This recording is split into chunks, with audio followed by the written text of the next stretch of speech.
Somebody who's a part of that first genre of World of Sport, how big is it for yourself to know that it's coming back and for it to be here on a mainstream audience again? Well, if I'm honest, when I first started to wrestle, I wrestled in 1977, and I think I went on World of Sport in the early 80s, and basically there'd never been any girls on there. They'd had a couple of valets on and stuff like that, but never anybody to actually wrestle. And I was really proud to do it because I'd been one of those kids that had watched it from a really young age, and I had one of those old grannies that was one of the handbag brigade who used to whack everybody. So for me to come into it and then work with these people that were my heroes, Rollerball Rocco, Johnny Saint, Marty Jones, these kind of guys that were working in those days were phenomenal, really phenomenal. And to accept a girl into it was really hard for them as well. Hard for me, but hard for them because it had always been predominantly a male-run business. So to be able to be part of it then was absolutely the highlight of my career then. And I mean, I'd travelled all over the world by then. I'd been to Japan, I'd worked in America, but going on World of Sport was the highest part of my life to do that. So it was great. Were you ever surprised with the handbag brigade? Because whenever I watch it, obviously I'm looking back at the highlights, and I'm like, wow, they've properly gone for you. No, I really genuinely, I was never surprised because it's what I'd grown up with watching when I was a kid and knowing that the old grannies used to go to the local hall and they'd be all doing these things. But I've actually had first class I've actually been hit with something. A lady once hit me with a handbag, broke my toe while I was in the ring, and I was so angry because I'm a heel. I don't think with a face like this I can be anything else.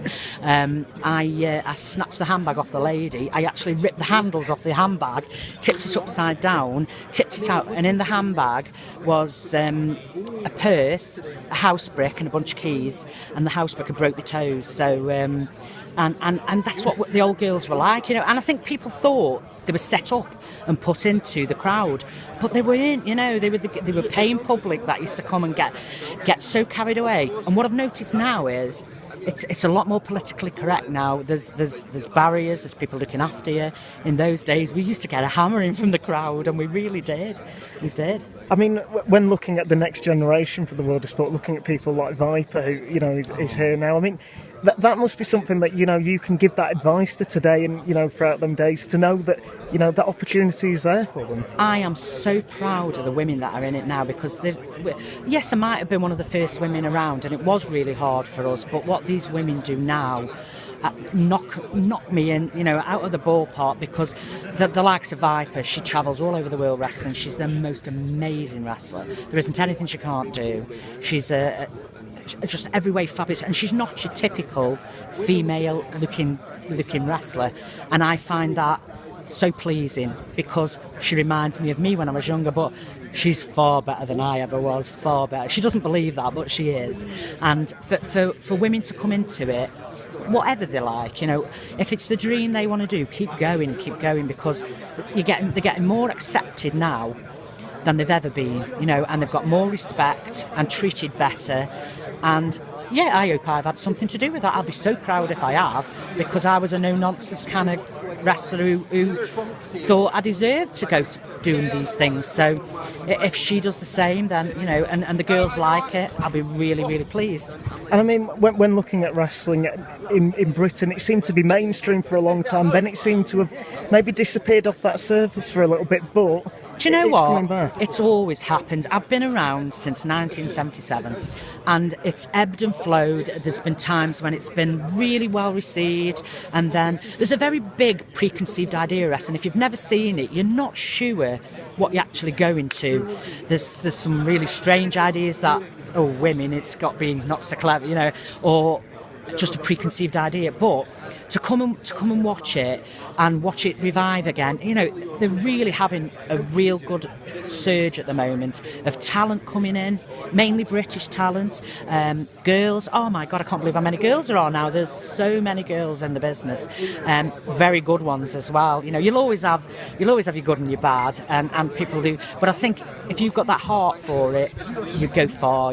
So I'm just pleased that it's doing really well at the moment. And maybe again it'll go down again, but it'll always come back, always. And I think that's the thing, isn't it? When you look at PCW, ICW, all these independent circuits that maybe a few years ago were maybe, half selling out, three-quarters selling out, it now is the case. It's standing room only in all these places. It is, and I think now what I've noticed with a lot of promotions, at one time wrestling was very much of a muchness, if you know what I mean. But now you've got your adult shows, which there's more violent content in it, and I think there's a place for every kind of wrestling, every kind, adult shows, family-oriented shows. If I'm honest, I mainly come from doing shows of family content, but ICW, oh my God, I love it. Absolutely love watching what they do, and the fact that they're doing so well has really, really, made me happy for it. But I want everybody to have the finger in the pie, everybody, and do really well. So for little companies to be coming up and doing well and getting the crowds in, spot on, And how far do you think British wrestling can go? Because with Impact Wrestling as well, I mean, it is all there, isn't it, for it? Yeah, who says this can't be the next biggest thing that's going to happen to Brit wrestling? You've got your WWE coming over. What are they using at the moment? They're using British because they love British. The Brits are amazing and always have been, but it's finding them people. But more and more are coming into it now, where where you're finding this talent everywhere, So I just think it can only go from strength to strength and be really, really good. We're a big name.